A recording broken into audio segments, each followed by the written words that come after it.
Bonjour à tous, soyez les bienvenus à ce 136e lunch du Club d'investisseurs immobiliers du Québec. Yvan Cournoyer en compagnie de Jean-Philippe et de Jean-Pierre. Donc, soyez les bienvenus tout le monde. On espère que vous allez apprécier ce tout dernier lunch, mais non le moindre. Donc, on a sorti l'artillerie lourde ce midi.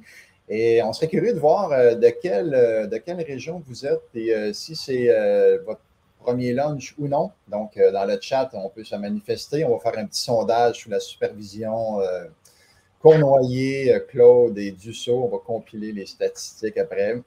Donc, merci beaucoup tout le monde d'être là. Et préparez vos questions. On va y répondre sous peu. Donc, comme à l'habituel, on a Jean-Philippe. Salut Jean-Philippe. Salut Yvan, comment ça va? Ça va en feu pour ce dernier événement de l'année, de la saison. Exact, on tombe en vacances ici durant l'été. C'est le fun. Yes. Qu'est-ce qu'on a prévu durant les vacances? Peut-être un petit voyage avec les enfants, là, sinon ici, là, profiter des petits à côté. Là. Je l'ai dit tout à l'heure, on est en train d'installer ma fameuse piscine qui n'a pas survécu à l'hiver, fait qu'on va en profiter ici un petit peu, mais oui, un voyage privé avec les enfants. Good, good. Hey, merci d'être là. Puis on a JP Dussault, salut. Allô, salut tout le monde. Ça va bien? Oui, ça va très bien. J'espère que vous aussi. Déjà le 19 juin, des fois on parlait de l'été comme si c'était très loin, mais le 1er juillet, dans 12 jours à peu près. Donc, on y arrive, les amis. Yes, puis on prépare les vacances aussi ou Oui, un peu comme Jean-Philippe, hein, on reste autour, le festival d'été du côté de Québec. Toujours belle programmation à chaque année. Puis sinon, petit séjour assez rapide ici et là. On reste quand même actif et on va profiter quand même de l'été. Excellent, excellent. Donc, j'entends un téléphone vibrer. Je ne sais pas si... Ça, c'est mon installation de piscine. Donc, je vais juste le mettre sur mute le temps qu'il tape. Vas-y, Yvan. Good. Donc, on vous invite à partager le lunch pour courir la chance de gagner les prix qu'on fait tirer. Donc, pour être éligible, évidemment, on partage et on indique le mot partager, accent aigu, dans le chat pour être éligible. Et premier prix, 250 $ de rabais applicable au programme Élite qui débute le 9 septembre à Montréal ou en virtuel pour ceux qui ne peuvent pas y assister en personne. On a 95 $ de rabais sur la semaine à Miami. Donc, comment investir en Floride pour ceux qui ont de l'intérêt.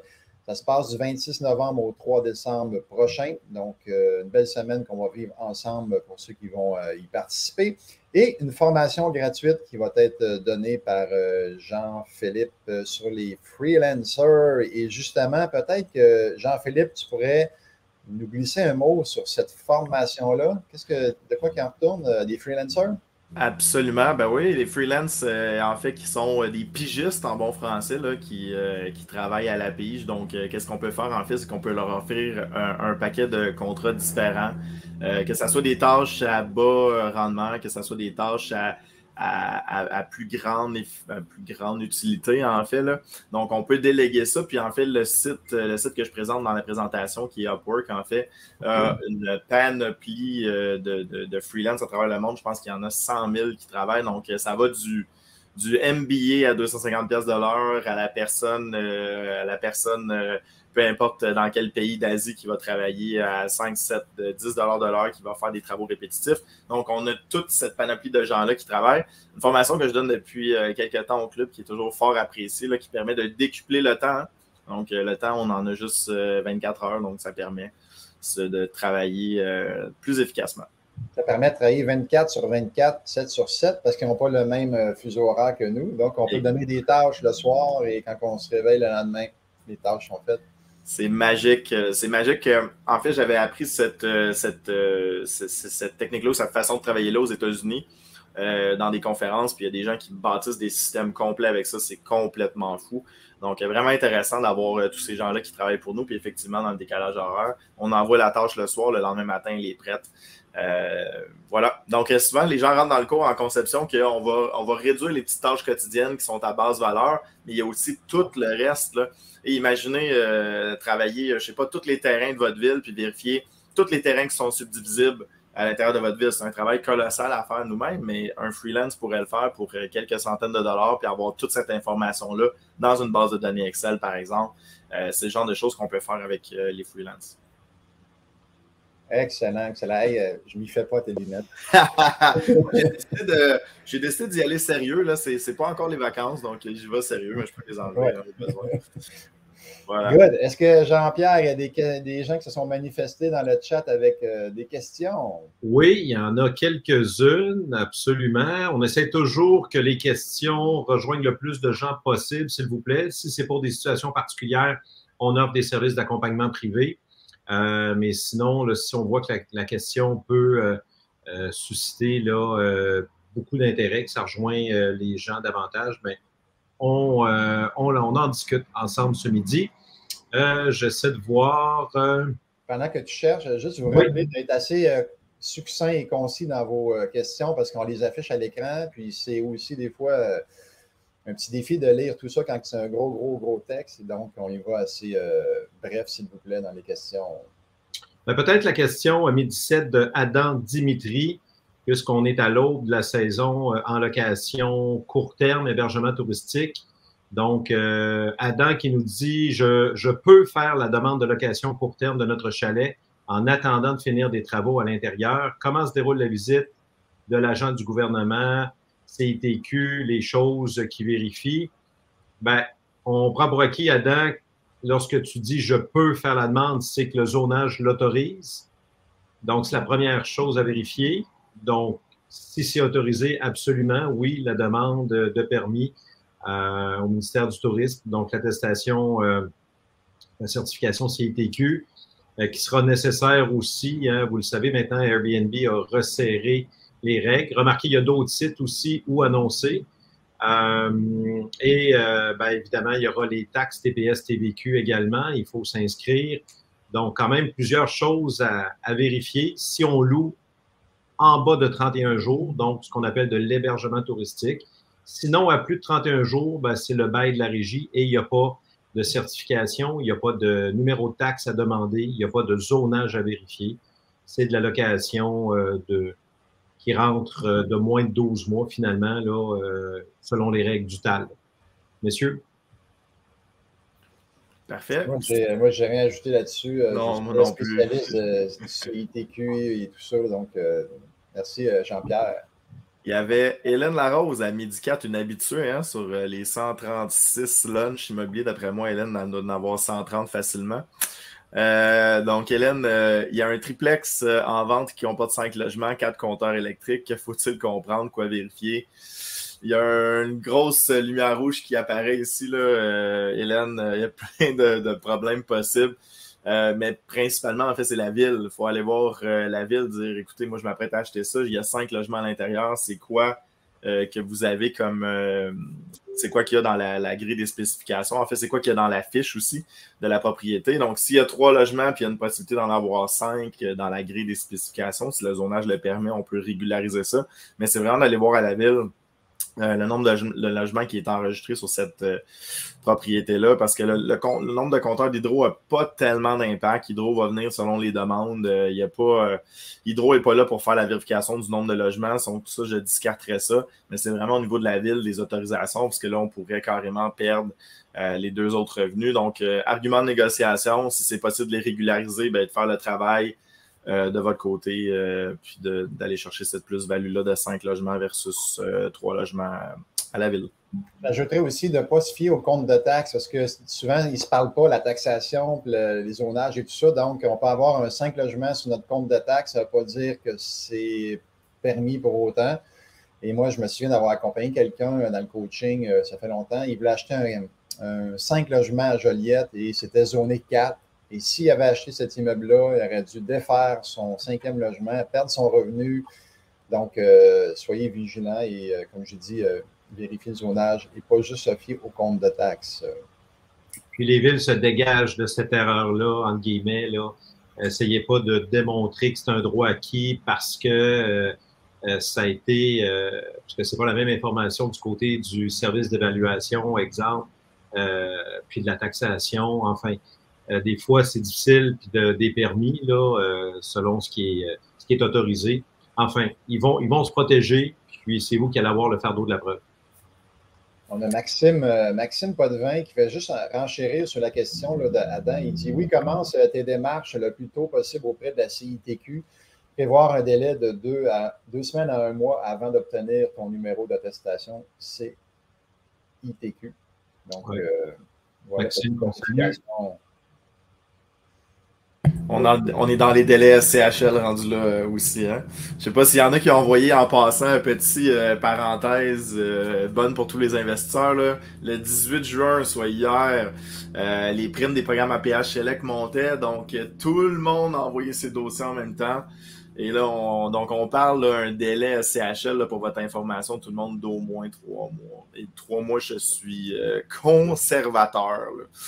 Nous, on est dans une acquisition 48 logements à Longueuil. Desjardins nous a parlé. On a envoyé nos documents en mai.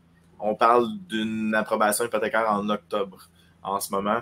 Donc, c'est ça. Tout est arrêté. Puis encore, qu'est-ce qui se rajoute à tout ça? C'est qu'à cause des taux d'intérêt, presque personne n'y va de façon conventionnelle. Tout le monde y va avec la SCHL.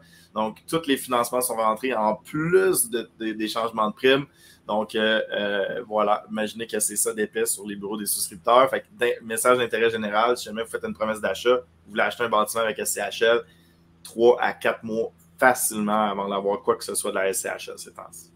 D'un autre côté, JP, ça peut donner une chance sur les taux d'intérêt parce que vous allez fixer en ayant votre attestation SCHL, si ça nous amène vers le mois d'octobre, novembre. Il n'y a pas de garantie, mais plusieurs économistes parlent tranquillement là, que ça pourrait fléchir vers la fin de l'année. Absolument, Jean-Pierre. En ce moment, en passant, ils sont assez hauts. Là. Donc là, on a un fameux CMB. Là, donc, on le réexplique pour les intérêts généraux. Là, je sais qu'on n'est pas dans le QR, mais c'est d'intérêt général, je pense, pour tout le monde. Là, on est à 4 % ce matin. Donc là, on rajoute ce qu'on appelle le spread, le profit du banquier. Donc là, c'est 4 % plus profit du banquier. Donc, quand on parle d'un petit prêt, là, on va être proche du 5 % à la SCHL. Pour un gros prêt, on va être à 4,5, 4,6. Quand je parle de gros prêts, c'est 3, 4, 5 millions et plus. Donc, ça va varier dans ces environs-là aujourd'hui. Donc, c'est vraiment un mauvais temps pour fixer 5 ans. Puis, si je peux renchérir, Jean-Pierre, une fois qu'on a notre certificat de la SCHL, en fait, le certificat, il est bon 6 mois. Donc, là, on a le certificat et on peut attendre que les taux baissent.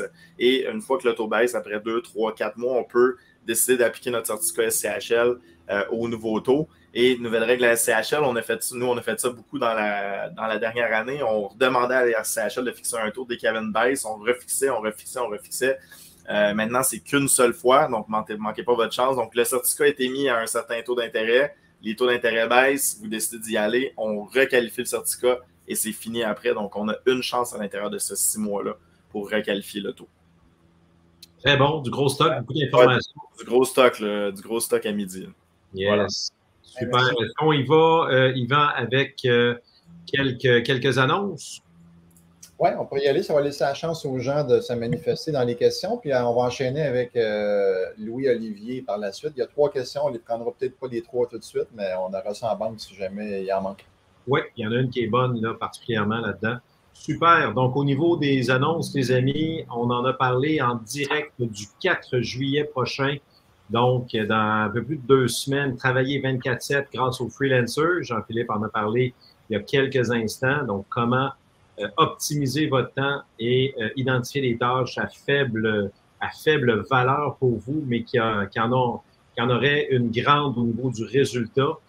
Donc, on délègue et on vous explique comment. On poursuit aussi avec une nouvelle formation. L'intelligence artificielle au service de l'investisseur, ça sera une formation préenregistrée. Et Jean-Philippe, est-ce que tu veux nous dire un petit mot sur cette nouvelle formation-là?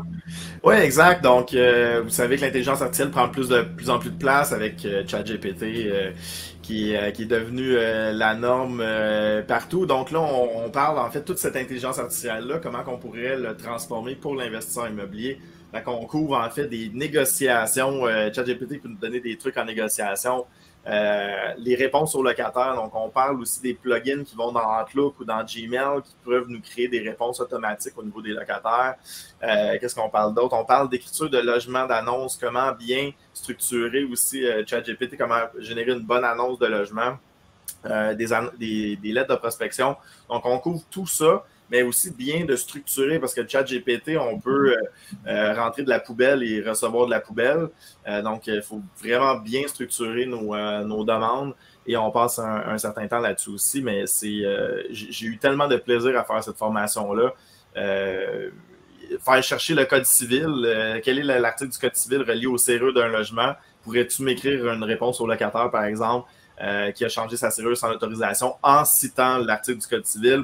Ça prend un courriel hyper professionnel qu'on peut envoyer au locataire. C'est absolument incroyable le temps qu'on peut sauver avec ça. Combinez ça avec les freelances, puis vous allez avoir congé tout l'été, c'est sûr. Tu parlais aussi peut-être des lettres de reconduction, je crois. Des lettres de reconduction aussi qu'on peut générer, les mises en demeure aussi qui sont générées, qui sont vraiment très bonnes, mais encore là, il faut savoir bien rentrer l'information, c'est vraiment important. C'est pas aussi simple que ça paraît au niveau des demandes, là, mais plus on est précis dans ces demandes-là, meilleurs sont les résultats. Et c'est complètement fou. Je prédis un futur où est-ce que les locataires vont utiliser ChatGPT pour nous envoyer un courriel, puis nous, on va utiliser Chat. Fait que finalement, ça va se parler entre ChatGPT, mais c'est la connaissance de la loi qu'il a et l'écriture de la plume est vraiment impressionnante. Est-ce que ChatGPT va remplacer le régisseur Autal? Parce que vu que le locataire et les propriétaires vont se parler en ChatGPT, j'imagine que ça va être ChatGPT Autal. Honnêtement, je le souhaite. Je pense que ça va devenir la norme, en fait, avec sa connaissance juriste. D'ailleurs, aux États-Unis, il a passé le barreau, l'équivalent du barreau, avec 90 quelques %. ChatGPT, ils l'ont fait tester. Donc, voilà. Donc, si jamais vous avez des jeunes enfants, vous les alignez vers une carrière, pas parajuriste. Il n'y a pas un bon avenir, je crois, là-dedans, parce qu'il va y avoir énormément de recherche qui va se faire de par ChatGPT. L'avocat va rester, mais la recherche et tout, d'après moi, l'intelligence artificielle va prendre une bonne place. Donc, merci Jean-Philippe. Ça répond à une des questions de Louis-Olivier Gervais qui nous demandait est-ce que la formation en ligne sur l'intelligence artificielle est disponible. Donc, elle le sera sous peu et effectivement, c'est enregistré. Voilà. Super. On continue dans nos formations, dans nos annonces. Le 12 août prochain à Montréal, une toute nouvelle formation. On est très fiers de ça avec nul autre que Gilles Laferrière sur l'intelligence financière. Donc, comment augmenter ses connaissances pour prendre de meilleures décisions financières. On le sait, en tant que gestionnaire immobilier, hein, on a un rôle de chef d'orchestre, mais il y a un volet là-dedans qui touche à nos décisions financières et Gilles va nous accompagner dans cette formation-là le 12 août prochain. On poursuit dans nos annonces du côté d'investir en Floride. Miami, 5e édition du 26 novembre au 3 décembre. Donc, les gens qui regardent pour un pied à terre, un investissement, écoutez, l'information égale pouvoir. Donc, arrivez pas là comme un touriste, arrivez là comme un expert et le club vous donne les outils pour y arriver. 5e édition, une formation pour laquelle on reçoit énormément de bons commentaires. 26 novembre au 3 décembre. Mettez ça à votre agenda. Commettez-vous, inscrivez-vous. On va être heureux de vous avoir avec nous à Miami. On poursuit toujours dans les voyages du côté de la fameuse semaine de l'esprit millionnaire ou la semaine des millionnaires du 1er au 8 février prochain, 2024. Un hôtel 5 étoiles, une expérience 5 étoiles, du réseautage, de l'amitié, des connaissances, des trucs, de la formation le matin. Écoutez, c'est une semaine 100% immobilière et plusieurs nous disent que c'est la meilleure décision qu'ils ont prise de leur carrière, c'est de s'inscrire à cette semaine-là. Faites vite. Si vous pensez checker ça, comme on dit, moi, checker ça cet hiver, mauvaise décision parce que ça risque d'être complet avant la fin de l'été. Donc, donnez votre nom tout de suite et ce sera la vice-présidente Lise Lantin qui va s'en occuper, qui va vous faire un suivi éventuellement. Donc, notre Semaine des millionnaires, 19e édition. Et on termine nos annonces avec les podcasts. Vous êtes en vacances, vous avez un peu de temps, les bons coups de nos membres, beaucoup de générosité. Donc, les membres se livrent sur des bons coups. C'est offert gracieusement. Beaucoup de belles histoires là-dedans, des trucs, de l'authenticité. Il n'y a rien qui est stagé. Ce sont des vrais investisseurs. C'est pas des comédiens. C'est des situations réelles. Puis c'est des gens comme vous et moi qui partagent leurs bons coups. Donc, ça inspire, ça motive. Très bien fait. Là-dessus, on retourne aux questions du public. Yvan, Jean-Philippe. Oui, yes. Oui, vas-y, non? Louis-Olivier, où doit-on regarder pour voir si on peut ajouter un logement dans un immeuble? Donc, tu vas aller sur la grille d'usage, la grille des normes et usages. qui s'appelle aussi des fois la grille des spécifications, que tu vas être capable de trouver sur le site de la ville ou en les appelant, ils vont te l'envoyer par courriel. Mais normalement, c'est disponible sur le site de la ville et tu as, dans le fond, le nombre de logements possibles dans le secteur. Et voilà, donc c'est sur la grille des normes et usages, tout simplement. Donc, quelque chose à ajouter là-dessus, messieurs? Non. Est-ce qu'on vide les questions de Louis-Olivier? Peut-être qu'on peut aller donner la chance à d'autres puis revenir. Parfait. Pas de problème. Il y a Toi, tu l'as, qui semble être quelqu'un de Québec. Que pensez-vous des 6 logements patrimoniaux? Ça peut être bon, il faut faire attention. Hein? Ce qui est à l'intérieur des murs du vieux Québec versus ce qui est à l'extérieur. Les gens confondent souvent ça, là. Les quartiers Saint-Jean-Baptiste, Montcalm, Saint-Sacrement. Vous êtes à l'extérieur des murs du vieux Québec, ce n'est pas les mêmes règlements. Remarquez qu'un immeuble peut quand même être classé, là, mais ce n'est pas la même chose. Écoutez, si ça ajoute de la valeur à vos locations, ça se reflète sur les chiffres parce que vous avez des planchers de bois franc, des moulures de 12 pouces, des plafonds de 12 pieds, des murs de maçonnerie, des foyers, OK pour les immeubles patrimoniaux. Si ça se reflète sur les chiffres, est-ce qu'on va payer plus cher? On voit des courtiers, des fois, vendre un 6 logements, immeuble ayant appartenu à Anne Hébert, à René Lévesque, so what? À la fin de la journée, est-ce que ça vous permet de louer plus cher? Si la réponse est non, c'est juste le fun d'un point de vue historique, mais économiquement, votre banquier n'en a que faire de cet aspect-là. Donc, voilà. Faire attention aussi, s'il y a des rénovations extérieures à faire, là, ça se peut qu'on soit obligé de les refaire comme c'était à l'époque, avec les mêmes matériaux.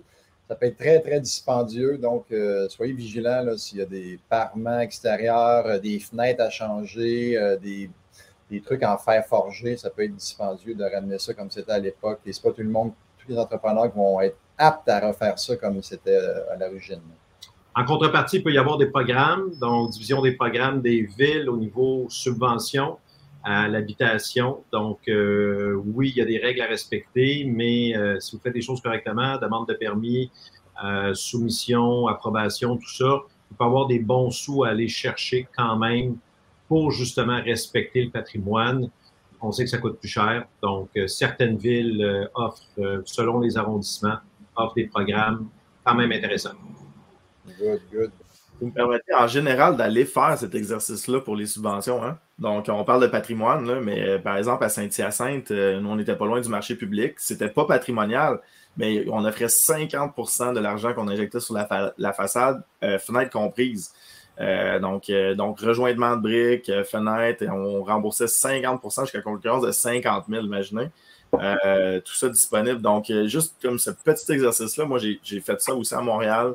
Avec un triplex, il y avait des programmes. Il y a toujours des programmes à la carte à Montréal, par exemple. Québec, je ne pourrais pas dire, Jean-Pierre, tu en connais peut-être, mais d'aller vérifier ces programmes de subvention-là, des fois, ils sont extrêmement avantageux. Là, j'ai reçu un chèque de 37 500 de la Ville de Montréal suite à des rénovations, puis Ville de Saint-Hyacinthe, 50 000. C'est quand même plaisant. Là. Ça paye quelques petits trucs. Puis nos amis du fisc, ils voient ça comment, la subvention, JP? Est-ce qu'ils t'imposent dessus? Ou... C'est une bonne question. Ça, je ne saurais pas dire. Je n'ai pas regardé avec le comptable. Ils m'ont donné une enveloppe brune, la ville. Comme ça que ça a passé. Non, c'est pas ça. C'est les gens du fisc, je tiens à dire que ce n'est pas ça qui est arrivé. Non, je ne sais pas. Il faudrait voir avec le traitement comptable. C'est une très bonne question, gars. Il faut le déclarer de mémoire. En tout cas, moi aussi, je les donne à mon comptable. Je pense qu'il soustrait ce qu'on a payé et il va mettre la dépense nette. Donc, le brut moins la subvention, puis c'est cette dépense-là qui va passer. Parfait. De mémoire. OK. Mathieu Brassard, un habitué aussi pour Jean-Philippe. Puis peut-être je pourrais bonifier Jean-Pierre aussi. À 12h13. Oui. Tu veux que je la mette ou je la lise? Oui, mais là. Je pensais que tu l'avais. Non, je vais aller la chercher. En fait, la question, je l'avais lue, Mathieu, en passant, merci, toujours un fidèle. On parlait de délai, mais dans une conversion condo, là, ça semblait être un 16 logements qui avait 16 lots. Mathieu, donc si je comprends bien, ils ont déjà été lotis, ils ont leur numéro de lot, et là, il faut envoyer ça à la ville pour avoir le changement au niveau des comptes de taxes. Je ne saurais pas me prononcer, Yvan, peut-être. OK, ben, si je comprends bien la question, Mathieu, c'est que tu as déjà des cadastres qui sont faits, tu as déjà des lots pour chacun des unités. Et c'est quoi les délais, les surprises? Moi, ce que je pourrais te dire là-dessus, c'est que tu n'auras pas de condo tant que ça ne sera pas envoyé au registre foncier. Tant qu'il n'y aura pas une déclaration de copropriété qui va être publiée au registre foncier, ce n'est pas des condos, ça reste un 16 logements avec 16 cadastres. Là, je ne sais pas, comme il dit Jean-Philippe, si tu as 16 comptes de taxes ou un seul compte de taxes, mais si tu veux que ça devienne des condos, il faut que tu fasses faire, dans le fond, par un notaire, une déclaration de copropriété, la publier au registre foncier, et à partir de ce moment-là, tu vas pouvoir avoir 16 condos, 16 comptes de taxes. Donc, peut-être nous préciser, Mathieu, dans le chat, si on a répondu à ta question, si on l'a bien saisi. Là. C'est pas mal ça, il a répondu exactement. Donc là, on rentre dans les délais de la ville. Et là, moi, je vous dirais, là, la ville, là, on rentre, des fois, là, ça ressemble un peu à la maison des fous d'Astérix et Obélix. Donc, garde-toi un petit jeu, Mathieu, au niveau de la ville, là, au niveau des comptes de taxes. Mais au moins, tu as été loti. J'imagine que c'était possible si ça a été loti. Donc, l'arpenteur géomètre a vérifié que c'était possible. Parce qu'il y a certains endroits qui ont des moratoires. Excellent, merci. On a une question un petit peu plus anglophone, là, avec des termes anglo. Moi, ça ne me dit rien. Le Master Lease Agreement. Master Lease Agreement. Il était où ici? C'était quoi la question? Midi 17. On a Félix à midi 17. Midi 17. Pensez-vous de la stratégie du Master Lease Agreement pour acquérir des immeubles aujourd'hui? Félix, faudrait que tu sois un petit peu plus, précis. Parce que là, tu fais peut-être référence à quelque chose qui est possible aux États-Unis. Master Lease, donc le bail principal, est-ce que c'est, on parle sous-location peut-être? Ouais, donc Félix, je te proposerais de clarifier un peu qu'est-ce que tu veux dire par Master Lease Agreement, parce que je n'ai pas connaissance de ça au Québec, Félix. Est-ce qu'on est dans résidentiel ou en commercial? Exact, aussi, exact. Jean-Pierre, as-tu ciblé quelque chose? Écoutez, oui, les gens se dégênent. C'est le fun de vous lire. Il y a Annie Ringuette, midi 22. Est-ce que vous avez une formation chalet locatif prévue bientôt? Sinon, préenregistré. Annie, on a des coachs qui sont spécialisés dans le chalet locatif. Là, si vous allez sur le site web du Club d'investisseurs, vous avez chacun les profils de chaque coach. Il y a un beau tableau qui résume nos spécialités. Donc, au niveau d'une formation, par contre, Yvan, je te laisse répondre. Non, on n'a rien présentement, mais il faudrait voir justement si les coachs voudraient partager leur savoir et leur connaissance sous forme de formation préenregistrée. Ça peut être une option. Pour l'instant, ce n'est pas dans le collimateur cet été, mais peut-être pour cet automne. Absolument, absolument. On a notre personne tout à l'heure, toi tu l'as, pour les immeubles patrimoniaux et la conversion d'énergie, point d'interrogation. Bien sûr, au club, on réfère toujours à la conversion d'énergie comme étant l'une des meilleures dépenses d'opération à s'occuper, à éliminer en convertissant effectivement le système eau chaude. Donc, immeubles patrimoniaux, système eau chaude, provenant d'une fournaise au gaz, à l'huile, ou peut-être même électrique, mais ce qu'on veut, c'est que chaque locataire devienne responsable de son énergie, donc absolument, très, très bonne dépense. Puis, des fois, on peut même garder les beaux calorifères de fonte, là. Il y a des façons avec du glycol, là, qu'on est capable de mettre quand même une source indépendante électrique. Puis sinon, ce sera des convecteurs, tout simplement, ou des plaintes électriques. Donc, voilà, ça complète. Hey, midi 32, je pense qu'on va aller à la deuxième série d'annonces, mais avant d'aller à la série d'annonces, quelque chose qui n'est pas, Jean-Pierre, dans le pacing, c'est que la formation des freelancers que Jean-Philippe donne le 4 juillet, il y a un code promo. Prenez-le en note, tout le monde, ceux qui veulent prendre la formation. Vous allez avoir 30 de rabais sur la formation en indiquant le code promo. Et ça part aujourd'hui et ça se termine le 25 juin à 23h59.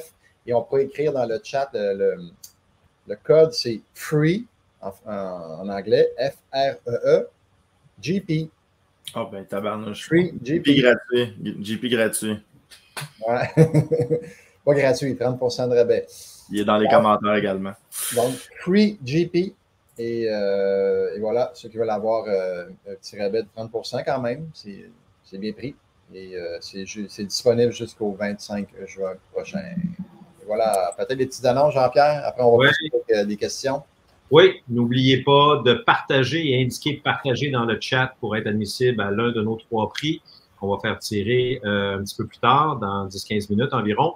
Donc, nos prochaines annonces touchent la soirée réseautage en présentiel du côté de Québec. Toujours le fun de se retrouver à Québec, à l'hôtel Travel Lodge, pas très loin de la Tête des Ponts. Donc, le 30 août prochain, inscrivez déjà vos dates. Comme ça, on n'est pas pris au dépourvu pour la 363e édition.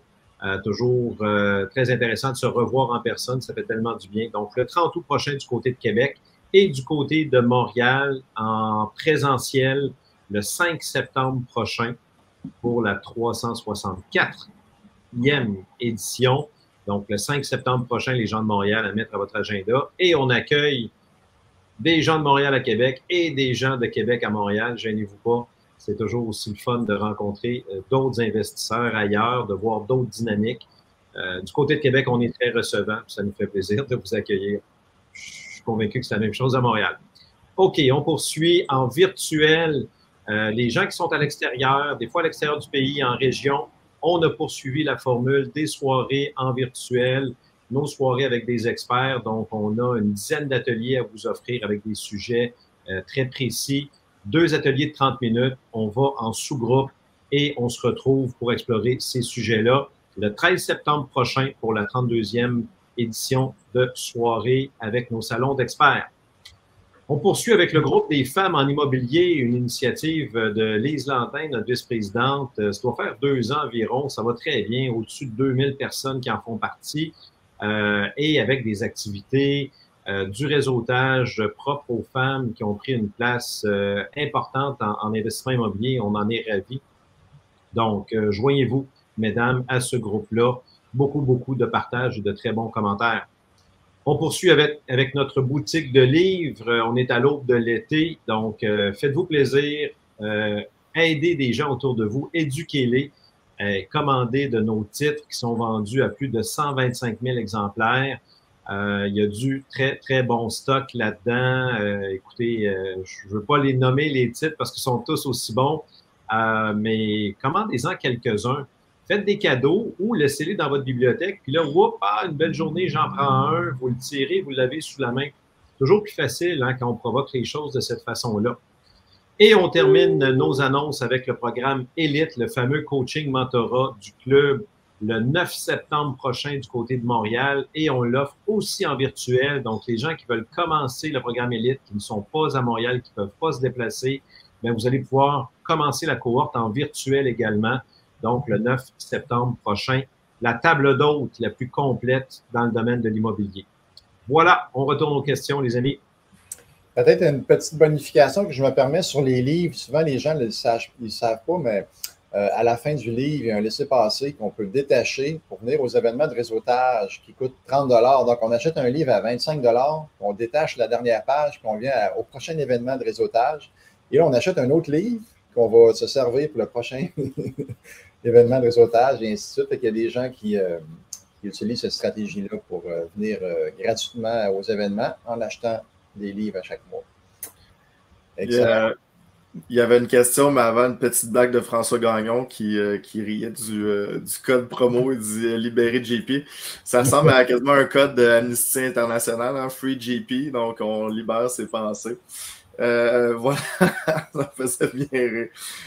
Sinon, sur une note plus sérieuse, il y avait Sébastien, il a répété sa question 2 fois pour lui. Au niveau des rénovations, il y avait un sinistre. Là, je cherche la question. On a beaucoup d'actions aujourd'hui. Les gens savent que c'est le dernier moment de l'été pour poser les questions.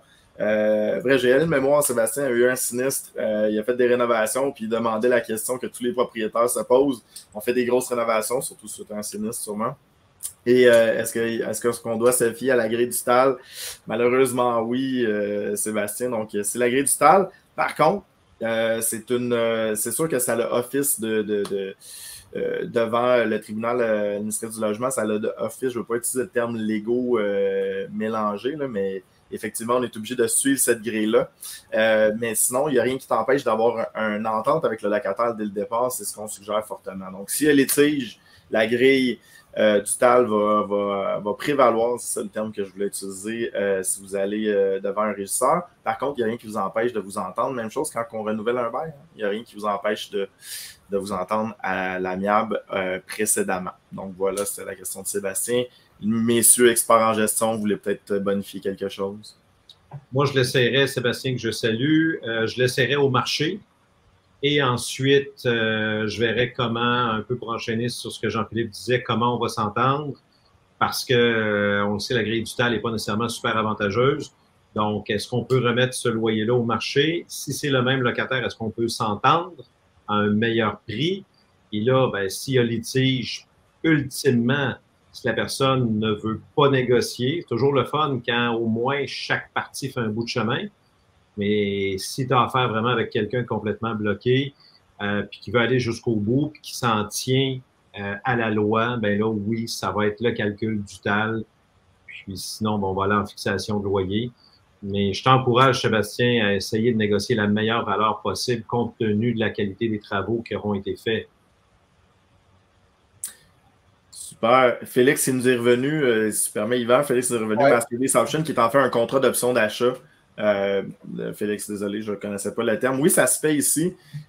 Puis en fait, ça serait un excellent moment, on en parle dans IMO 101 d'ailleurs, ça serait un excellent moment d'y aller avec un contrat de location avec option d'achat.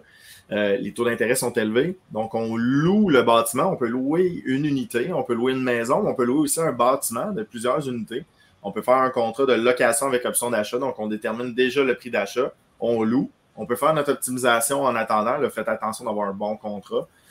Donc, on fait les optimisations, puis ensuite, on refinance quand que les taux d'intérêt vont être plus bas. Donc, en ce moment, c'est une excellente stratégie de passer cette montagne russe-là de taux d'intérêt parce que, mon Dieu, que l'investissement multirésidentiel va être bon dans les prochaines années. C'est incroyable. La tempête parfaite s'aligne à l'horizon. Donc, l'usager multirésidentiel, ça va complètement exploser. Donc, il faut juste passer à travers le bout difficile des taux d'intérêt, la petite butte. Donc, d'y aller avec une location pour refinancer dans un an ou financer dans un an, je trouve que c'est une excellente stratégie ces temps-ci. Tu parlais de contrat, Jean-Philippe. Allez voir votre comptable, votre fiscaliste, votre avocat pour être sûr de bien faire les choses parce que en matière de régie du logement, en matière de logement normal, c'est la régie ou le TAL qui intervient, mais quand on fait une location avec option d'achat, c'est le Code civil du Québec qui s'applique, donc il n'y a pas de TAL, donc c'est vraiment important de bien rédiger le contrat. Puis fiscalement parlant aussi, comment ça va se passer, là?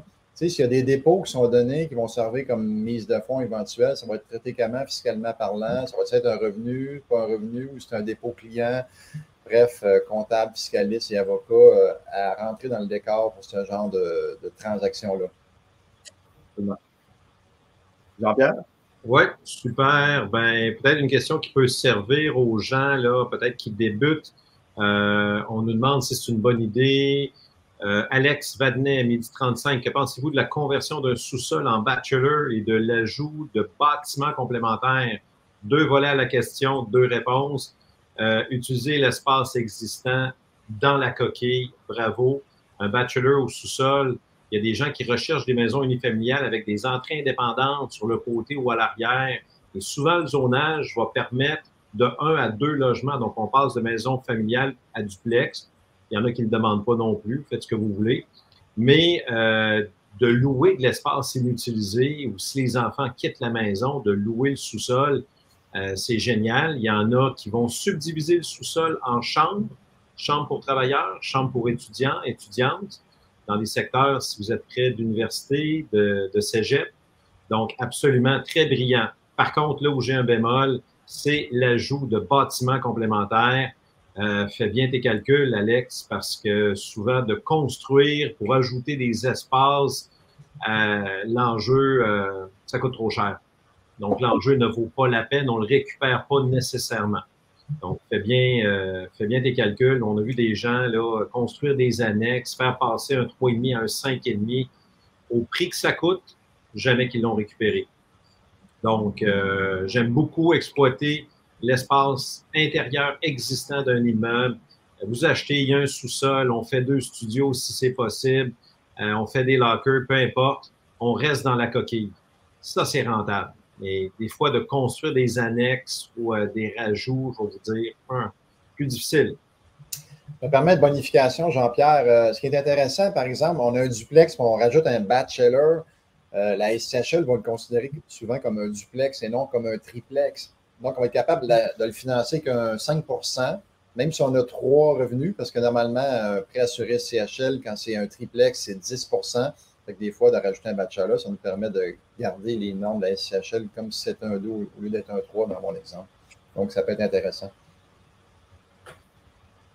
Bravo. Hey, 12h45 quand même, mes amis.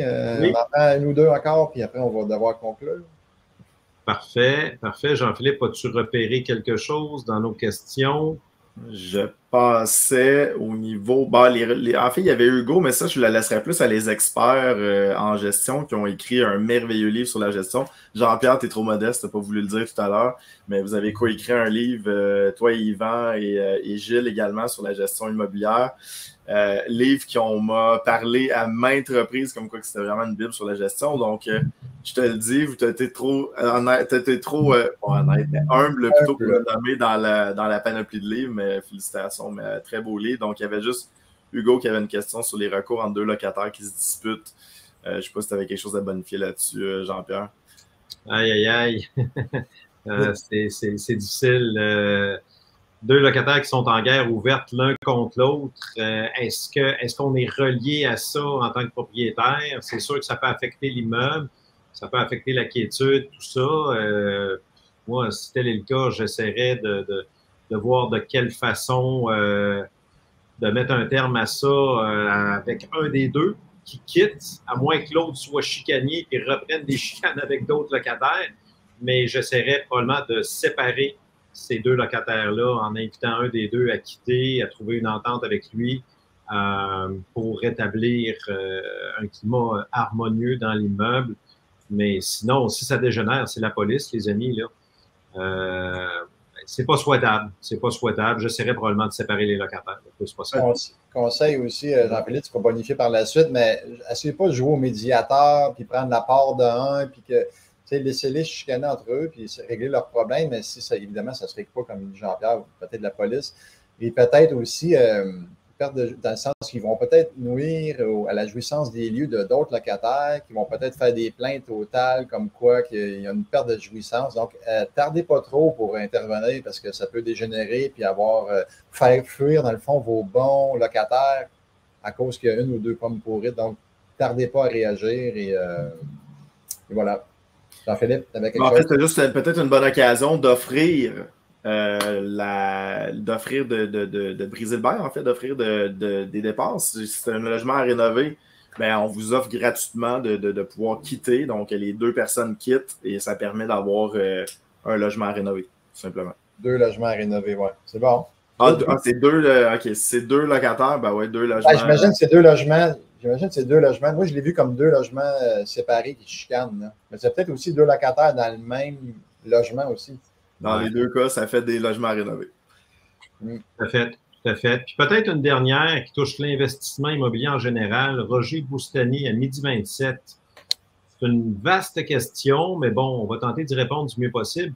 Serais-je mieux de vendre ma maison revenu net de 400 000? On s'entend probablement que la maison est payée, que ça lui donne 400 000 de revenus net non imposable parce que c'est sa résidence principale.